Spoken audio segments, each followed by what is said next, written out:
Hello guys, कैसे हैं आप सब लोग। तो आज मैं कोडिंग डिकोडिंग का कुछ क्वेश्चन लेके आया हूँ। आप लोग देख देख लीजिए। फर्स्ट क्वेश्चन यहाँ पे GEA, उसके बाद IFP, उसके बाद LHA, उसके बाद QKB, उसके बाद XOA।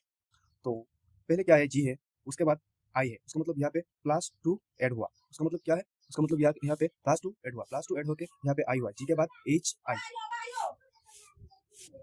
उसके बाद क्या हुआ, I के बाद +3 हुआ। I के बाद क्या हुआ, +3 हुआ। मतलब GHI, I के बाद JKL, +3 होके L हुआ। उसके बाद क्या हुआ, उसके बाद 5 ऐड हुआ। 5 ऐड होके क्या हुआ, Q हुआ। उसका मतलब क्या है, जो +2 +3 +5 यही चल के जा रहा है। तो G के बाद I हुआ, I के बाद L हुआ, +3 ऐड होके, उसके बाद 5 ऐड होके Q हुआ। तो Q के बाद 7 ऐड होके X हुआ, 7 ऐड होके X हुआ। अभी क्या होगा कि उसके बाद 11 ऐड होगा, क्योंकि यहाँ पे जो है, यहाँ पे ऑड नंबर ऐड हो रहा है, इसलिए 11 ऐड होगा। 11 ऐड होके क्या होगा कि 11 होके I होगा। तो आप लोगों का सवाल ये रहता है कि I कैसा होगा। अगर मैं x के साथ अगर 11 ऐड करूंगी, मतलब x y z, तो z के बाद और कुछ नहीं है, तो हम लोग x ऐसे करना स्टार्ट करना पड़ेगा। तो x y z, उसके बाद a b c d e f g h i आया। तो I यहाँ पे I आया, 11 ऐड हो गए। तो I आया, इसका मतलब यह है कि जो B जो ऑप्शन है ये नहीं होगा, C ऑप्शन नहीं होगा। तो A और D में से कोई एक ऑप्शन जो हमारा आंसर होगा। तो यह, उसके बाद E, दूसरा जो अल्फाबेट हुआ मैं हम लोग का पकड़ के रख लूँ।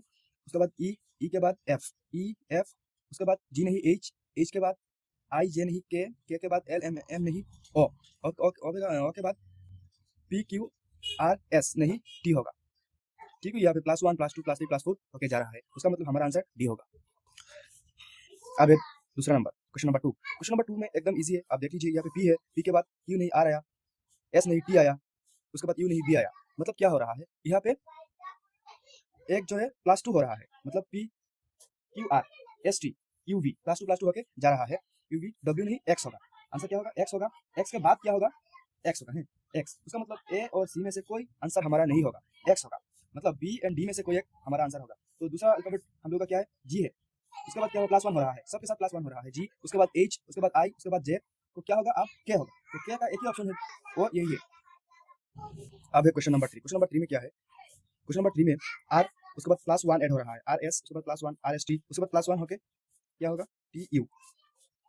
तो यहाँ पे U होगा, क्योंकि यहाँ पे +1 ऐड होके जा रहा है। उसके बाद दूसरा एलिमेंट क्या है, Q है। Q के बाद क्या हुआ, -2 होके O आया, उसके बाद -2 होके M आया, उसके बाद M के साथ -2 हुआ, क्योंकि Q के -2 जब होगा तो O आया, मतलब Q से 2 बार पीछे आया। उसके बाद -2 होके M आया, M के -2 के बाद K आएगा। K जब आएगा तो U के बाद K, एक ही ऑप्शन है हमारा, इसका आंसर है D। अब है क्वेश्चन नंबर 4। क्वेश्चन नंबर 4 में क्या है, T है।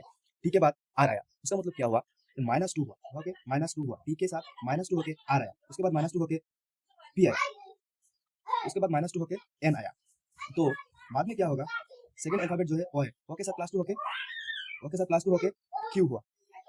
सो यहाँ पे -2 हो रहा है, यहाँ पे -2 हो रहा है, मतलब यहाँ पे -2, यहाँ पे +2, मतलब -2 +2 हो रहा है। Q के साथ +2, Q के साथ +2 होके S हो रहा है, उसके साथ +2 होके U हो रहा है, +2 होके U हो रहा है, उसके बाद +2 होगा। मतलब यहाँ पे क्या, जब +2 होगा U के साथ, तो अब W होगा। उसके बाद तीसरा जो अल्फाबेट है, हम इस पे आना पड़ेगा। अच्छा, LW आ गया। LW मतलब ये है कि नंबर 1 जो ऑप्शन है वो नहीं होगा। अब 3 नंबर हमारे हाथ में है और यहाँ में से कोई एक हमारा आंसर होगा। तो 3 नंबर जो नंबर है वो है D। D के बाद B आया, D के बाद B आया, मतलब -2 हो रहा है, उसके बाद Z आया, Z आया मतलब और -2 हो रहा है, मतलब -2 होके जा रहा है। उसका मतलब ये है कि X के -2 होगा, X के -2 जब होगा तो क्या होगा, V होगा। तो V जब होगा तो हमारा आंसर V होगा, LWB, ये हमारा आंसर है।